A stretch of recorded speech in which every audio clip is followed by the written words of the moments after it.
அங்கன்வாடி ஊழியர் மற்றும் உதவியாளர் சங்கம் சார்பில் 10 அம்ச கோரிக்கையை வலியுறுத்தி திருவள்ளூர் வட்டார வளர்ச்சி நுழைவு வாயிலில் ஆர்ப்பாட்டம் நடைபெற்றது. இந்த ஆர்ப்பாட்டத்திற்கு மாவட்ட தலைவர் மணிமேகலா தலைமையில் நடைபெற்றது.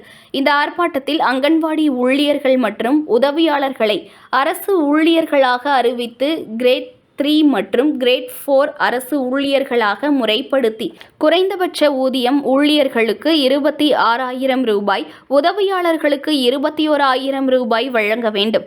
அங்கன்வாடி ஊழியர்களுக்கு பணிக்கொடை தொகை 10 லட்சம் ரூபாய், உதவியாளருக்கு 5 லட்சம் ரூபாய் வழங்க வேண்டும்.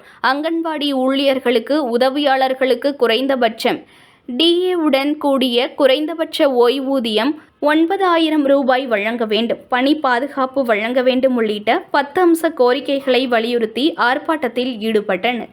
இந்த ஆர்ப்பாட்டத்தில் அங்கன்வாடி ஊழியர் மற்றும் உதவியாளர் சங்கம் நிர்வாகிகள் வாணிஸ்ரீ, நாகராணி, கவிதா, ஜெயந்தி, வெண்மதி உள்ளிட்ட 100க்கும் மேற்பட்ட அங்கன்வாடி மற்றும் உதவியாளர்கள் கலந்து கொண்டு கோஷங்களை எழுப்பி ஆர்ப்பாட்டத்தில் ஈடுபட்டனர்.